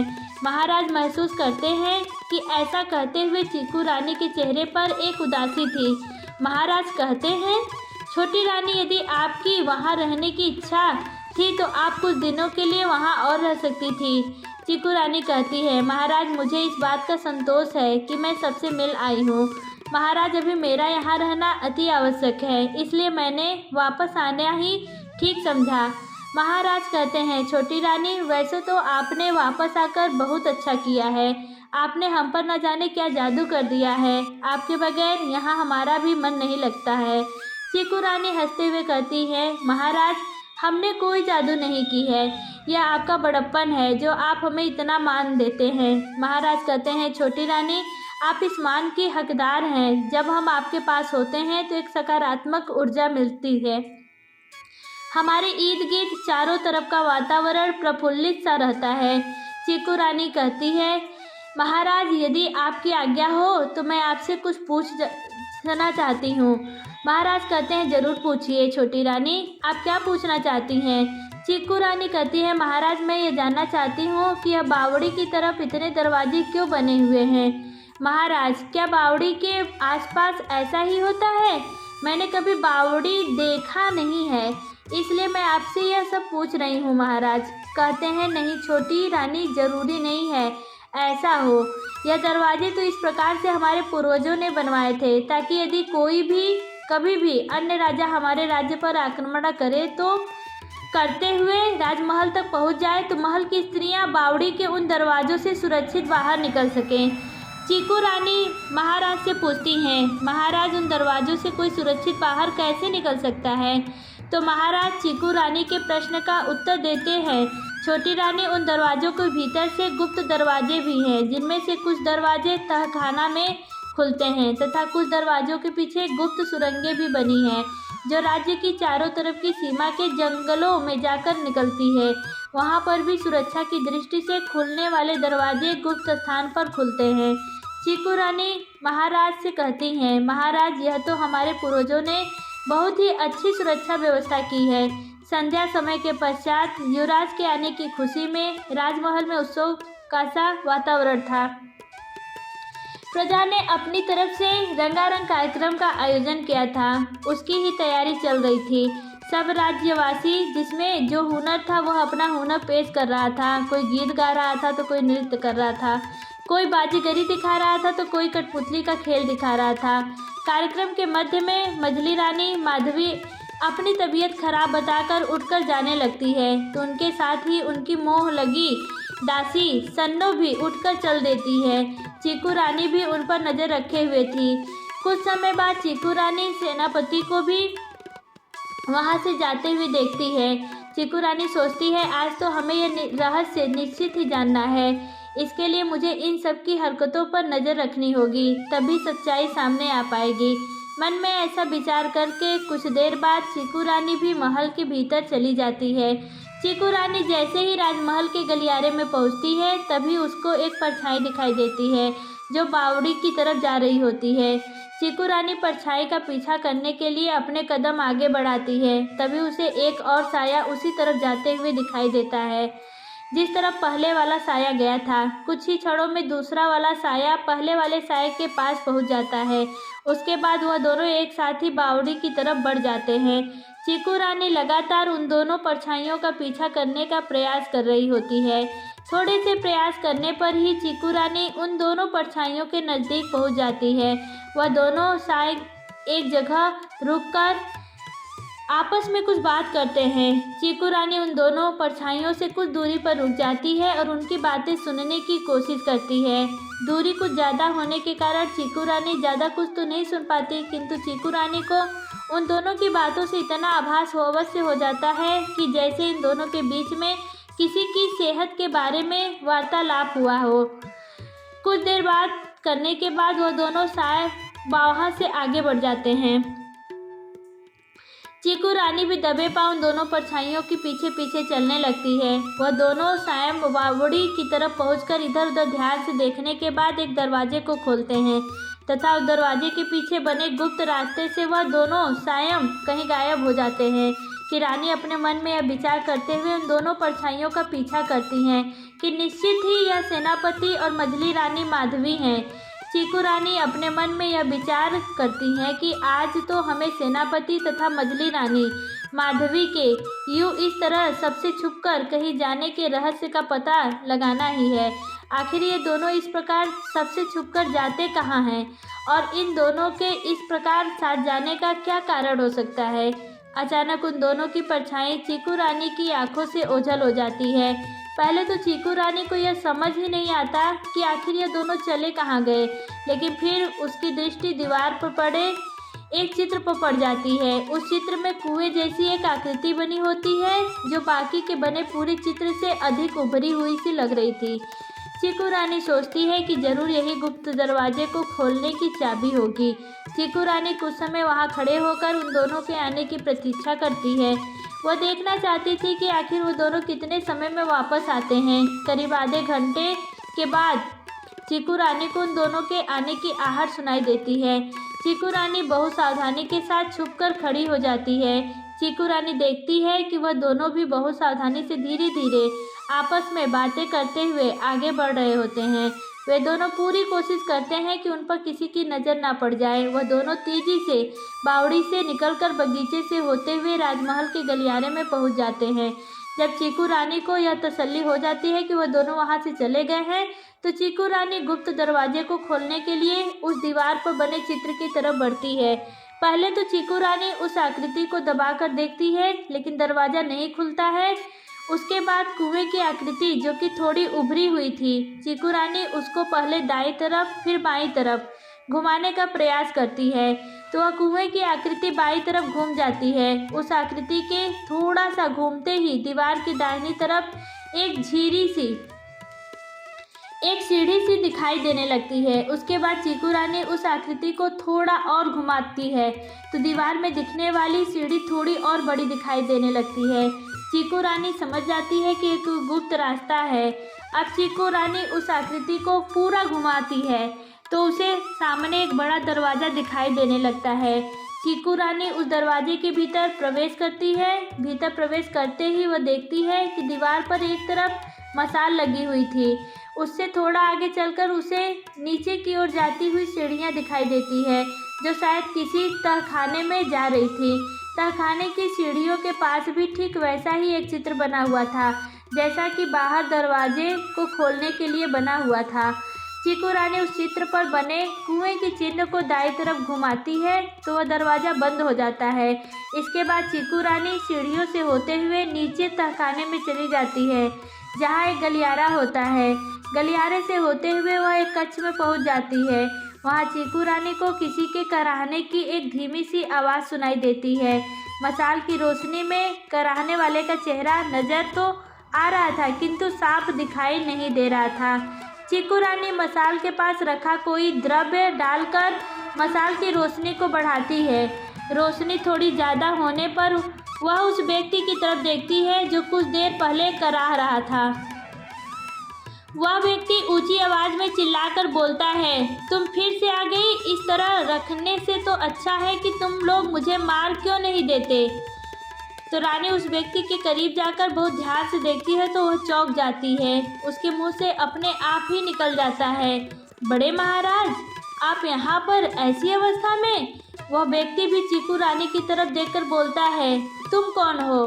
तुम वह तो नहीं जो रोज आती है। हे भगवान, अब उस दुष्ट औरत ने किस नई आफत को भेज दिया? चीकू रानी उस व्यक्ति से पूछती है, क्या आप बड़े महाराज हैं? वह व्यक्ति फिर से चिल्ला उठता है, कौन सा महाराज? कैसा महाराज? मुझे तो उस सेनापति और उसकी रखैल ने एक कुत्ता बनाकर रख दिया है। चीकू रानी समझ जाती है कि बड़े महाराज यह सब रानी माधवी के बारे में कह रहे हैं। चीकू रानी कहती है, पिताजी, महाराज, मैं आपकी छोटी पुत्र वधू हूँ। बड़े महाराज हैरानी से उसकी तरफ देखते हैं और कहते हैं, तुम हमारी पुत्रवधी हो? चीकू रानी कहती है, जी पिताजी, महाराज, आपके पुत्र ने अभी कुछ समय पहले मुझसे विवाह किया है और मैं किसी जरूरी कारण से यहाँ आई हूँ। महाराज उससे पूछते हैं, आप किस जरूरी कारण की बात कर रही हैं? चीकू रानी बड़े महाराज को कंधे का सहारा देकर उठाते हुए बोलती हैं, पिताजी, महाराज, मैं यहाँ आपको लेने आई हूँ। अब आप यहाँ नहीं रहेंगे, आप मेरे साथ चलेंगे। इसके बाद चीकू रानी बड़े महाराज को अपने कंधे का सहारा देकर अपने साथ लेकर धीमी गति से चलते हुए छुपते छुपाते उसी रास्ते से वापस चल पड़ती है जिधर से वह आई थी। जब वह बड़े महाराज को लेकर राजमहल में पहुंचती है तो वह देखती है कि राजमहल में कार्यक्रम अभी भी चल रहे थे। मंच पर किसी नाटक का मंचन हो रहा था और सभी लोग नाटक देख रहे थे। चीकू रानी धीरे धीरे बड़े महाराज को लेकर वहां चल रहे नाटक के बीच में ही मंच पर पहुंच जाती है। महाराज महेंद्र प्रताप सिंह के साथ साथ सभी लोगों की नज़र अचानक नाटक से हटकर नाटक मंच पर खड़े बड़े महाराज और चीकू रानी पर पड़ती है। बड़े महाराज इतनी बुरी हालत में दिखाई दे रहे थे कि महाराज महेंद्र प्रताप सिंह उन्हें देखकर पहचान ही नहीं पाते। चीकू रानी के साथ मंच पर एक बूढ़े व्यक्ति को खड़े देखकर महाराज महेंद्र प्रताप सिंह चीकू रानी से पूछते हैं, छोटी रानी, यह क्या नादानी है? नाटक के मंचन के मध्य में आप किस व्यक्ति को लेकर मंच पर आ गई हैं? चीकू रानी कहती हैं, महाराज, ध्यान से देखिए, यह कौन है? देखिए आज इनकी यह क्या हालात हो गई है। चीकू रानी की बात सुनकर महाराज ध्यान से चीकू रानी के साथ आए व्यक्ति को देखते हैं। मंच पर खड़े बूढ़े व्यक्ति को देखकर एक साथ कई लोग चौंक जाते हैं। सेनापति और रानी माधवी भी वही थे। इस प्रकार अचानक महाराज को वहां देखकर वह भी चौंक जाते हैं और दोनों को समझ नहीं आता कि यह क्या हो रहा है और बड़े महाराज यहाँ कैसे पहुँचे। बड़ी महारानी सुजाता भी बड़े महाराज को देखकर आश्चर्यचकित हो जाती है और महाराज महेंद्र प्रताप के आश्चर्य का तो कोई ठिकाना ही नहीं रहता। चीकू रानी देखती है कि सेनापति के चेहरे पर हवाइयाँ उड़ रही हैं, किंतु चीकू रानी यह भी देखती है कि मझली रानी माधवी के चेहरे पर डर की अपेक्षा सभी दूसरे लोगों की तरह ही आश्चर्य के भाव हैं। चीकू रानी सोचती है कि यह कैसा रहस्य है, जिसने जुर्म किया है वह भी डरने की बजाय आश्चर्य में है। राजा महेंद्र प्रताप सिंह उठकर मंच पर जाते हैं। वह बड़े महाराज को एक टक देखते हैं। बड़े महाराज को देखकर उनकी आंखों में आंसू आ जाते हैं और फिर वह पिताश्री बोलकर उनके चरणों में झुक जाते हैं। उसके बाद उठकर अपने पिता के गले लग जाते हैं।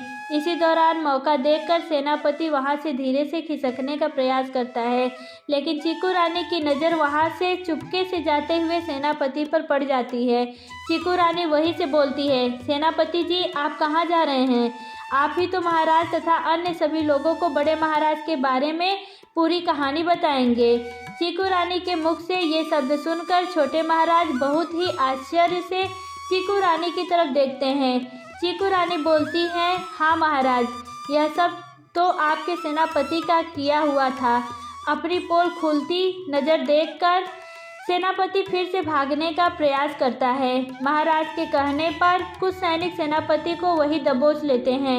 महाराज सेनापति को मंच पर आने का आदेश देते हैं और सेनापति से बोलते हैं कि आप स्वयं बताएंगे कि क्या बात है और यह क्या पहेली है और इस पहेली से आपका क्या लेना देना है।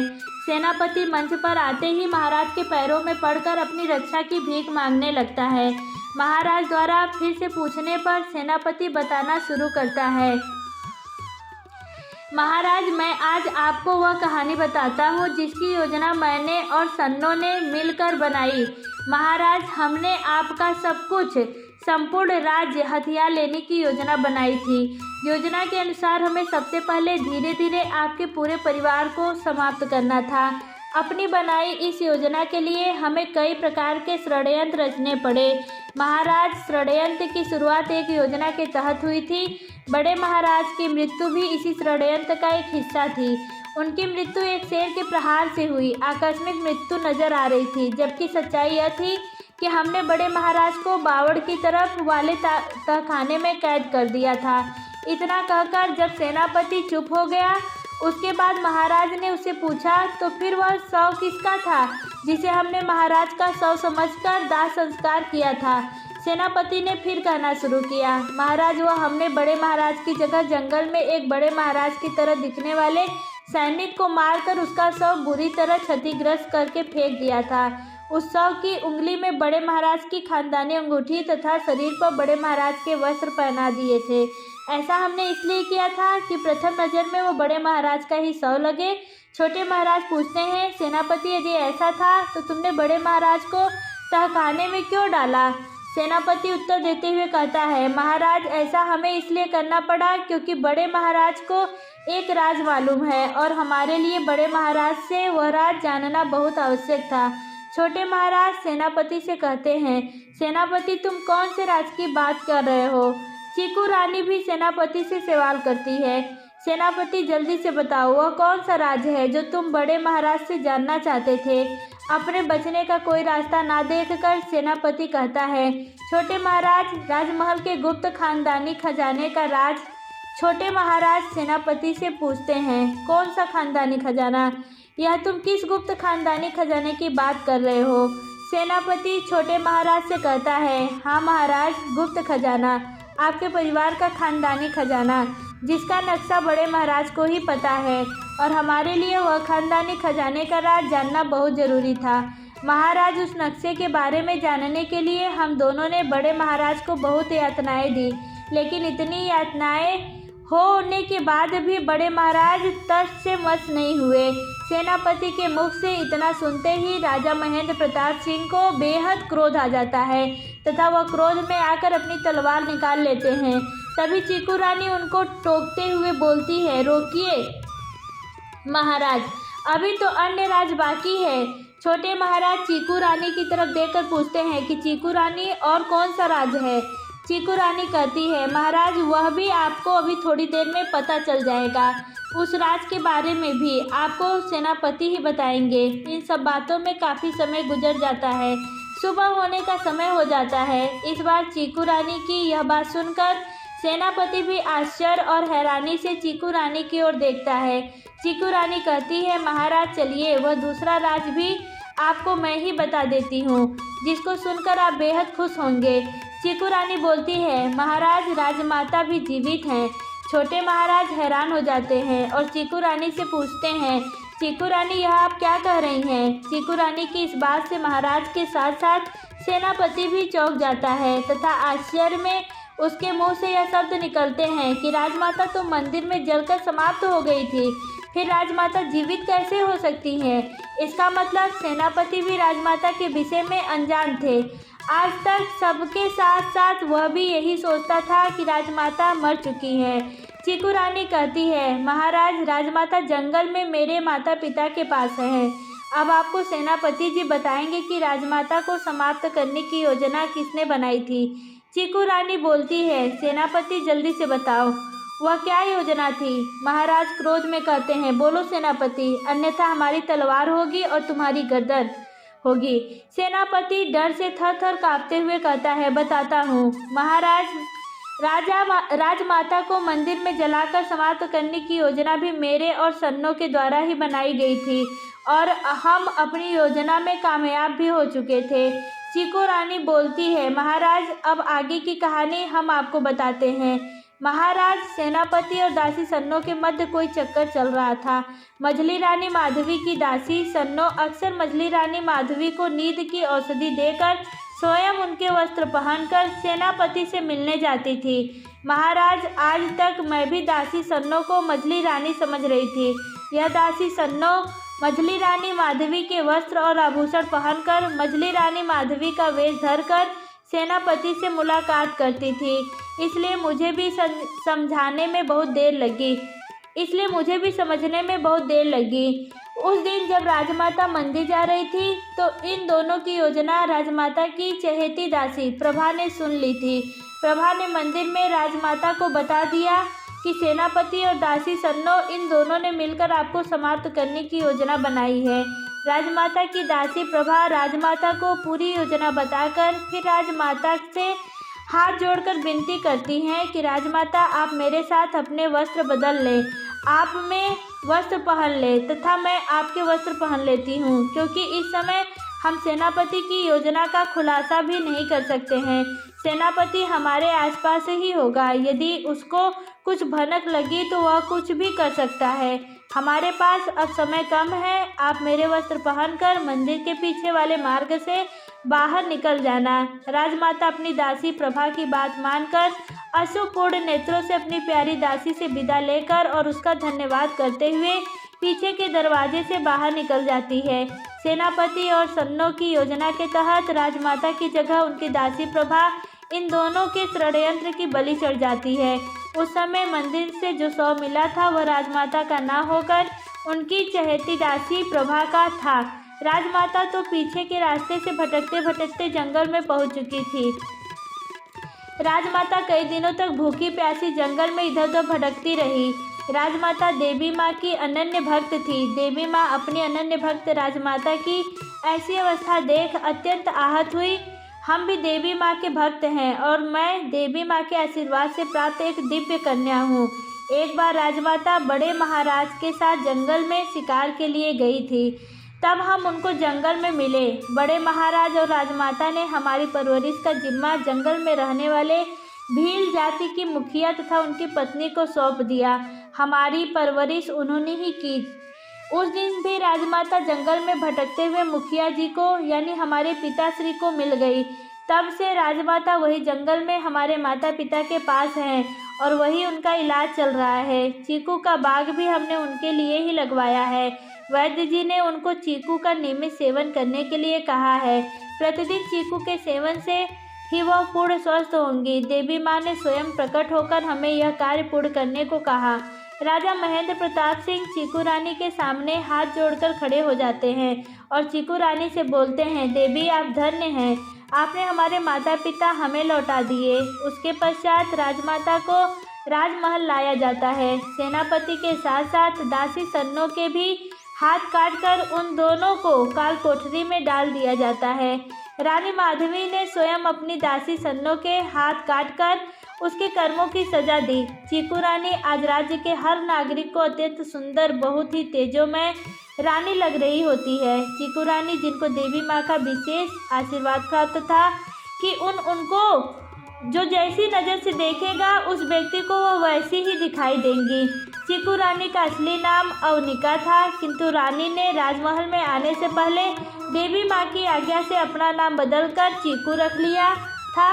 आशा करते हैं आपको हमारी यह कहानी पसंद आई होगी। आपको यह कहानी कैसी लगी कमेंट में ज़रूर लिखिएगा। आपको यह कहानी पसंद आई हो तो वीडियो को एक लाइक ज़रूर कर दीजिएगा और चैनल को सब्सक्राइब ज़रूर कीजिएगा और वीडियो को ज़्यादा से ज़्यादा शेयर कीजिएगा। आपका पूरा कहानी सुनने के लिए बहुत बहुत धन्यवाद।